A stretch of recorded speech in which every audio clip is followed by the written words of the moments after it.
கல்வியிலே முன்னேறி இருக்கிறோம் என்றால் காமராசர் பெயரை சொல்கிறார்கள். தொடக்க கல்விக்குத்தான் வித்திட்டார் காமராசர், கல்லூரி கல்விக்கு வித்திட்டவர் தலைவர் கலைஞர் அவர்கள். எந்த ஒரு கல்லூரியை எடுத்துக்கொண்டாலும் அந்த கல்லூரிக்கு பின்னால் இருக்கிற வரலாறு கலைஞருடைய வரலாறு. எந்த ஒரு மேம்பாலத்தை எடுத்துக்கொண்டாலும் அந்த மேம்பாலத்திற்கு பின்னாலே இருக்கிற வரலாறு கலைஞருடைய வரலாறு. தமிழ்நாட்டிலேயே இருக்கின்ற முதல் 3 அடுக்கு பாலம் எது? கோவையில் உப்புளிபாளையத்தில். உருவாக்கி கொடுத்தவர் யார்? தலைவர் கலைஞர். எத்தனை பெருமைகளையும் நாம் பெற்றிருக்கிறோம் என்றால் அந்த பெருமைகளை நாம் எடுத்து சொல்ல மறந்தோம். இப்படி ஒவ்வொரு துறையிலும் நாம் பெற்றிருக்கிற பெருமைகளுக்கெல்லாம் இன்னொரு அடையாளம், எல்லா மாநிலங்களையும் விட செயலூக்கம் மிக்க சிறந்த முதல்வர் நம்முடைய முதலமைச்சர் அருமை தளபதி மு.க. ஸ்டாலின் அவர்கள் என்று இந்தியாவை பாராட்டுகிறது. எப்படி நாம் இப்படி ஒரு கட்டமைப்பை, இப்படி ஒரு வளர்ச்சியை பெற்றோம் என்றால் இந்தியாவிலே யாரும் செய்யாத ஒன்றை நாம் தான் செய்தோம்.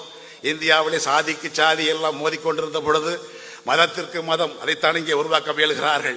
மதத்திற்கு மதம் மோதிக்கொண்டு அழிந்த பொழுது எல்லாரையும் ஒரே குடைக்குள்ளே இணைத்தவர் தான் தந்தை பெரியார் அவர்கள். நீ பார்ப்பான், பார்ப்பான் அல்லாத மற்ற அனைவரும் பார்ப்பனர் அல்லாதார் என்றார். அந்த பார்ப்பனர் அல்லாதார் என்ற ஒற்றை சொல் தான் தமிழ்நாட்டை இந்த அளவுக்கு உயர்த்தியது. அத்தனை பேரையும் ஒரே குடை கீழ் நிற்க வைத்தது. சாதி கடந்து மதம் கடந்து அனைவரையும் ஒன்றிணைய வைத்தது, உயர வைத்தது தந்தை பெரியார் வழங்கிய பார்ப்பனர் அல்லாதார் என்ற சொல். ஏன் அப்படி ஒரு சொல்லை சொல்ல வேண்டும்? 1926 வரை அரசு ஊழியர்கள் அனைவருக்கும் 3 திங்களுக்கு ஒரு முறை ஒரு இதழை வெளியிடும், அரசு வெளியிடும். அதிலே அவருடைய பெயர் போட்டிருக்கும், பதவி போட்டிருக்கும், சாதி போட்டிருக்கும். சாதியிலே பிராமின் என்று போட்டிருப்பார்கள், பார்ப்பனர் அல்லாதவர்களை சூத்திரன் என்று போட்டிருப்பார்கள். அரசினுடைய ஏடுகள் ஆவண காப்பகத்தில் உண்டு, எடுத்து பாருங்கள். 26 வரை இது நடைமுறையில் இருந்தது. நான் ஏன் சூத்திரன்? நம்மை எப்படி சொல்ல வேண்டும்? மொழியால் நாங்கள் தமிழர்கள் தான், மாற்றமில்லை. எந்த ஒரு தேசிய இனத்திற்கும் அடையாளம் என்பது மொழியின் அடிப்படையிலே தான் வரும். நாம் எல்லாம் தமிழர்கள் தான். ஆனால் தமிழர்களிலேயே என்னை பிராமணன் என்று அவன் ஒதுக்கி கொண்டான், உயர்த்தி கொண்டான்.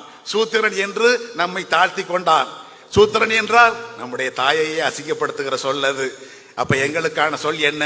நீ பிராமணன், நாங்கள் பிராமணர் அல்லாதார். எதற்காக 3 விழுக்காட்டு பெயரை காட்டி அல்லாதார் என்று சொல்ல வேண்டும்? நாம் 97 விழுக்காட இருக்கிற பொழுது நமக்கு ஒரு அடையாளம் இல்லையா? அதுதான் திராவிடம் என்பது.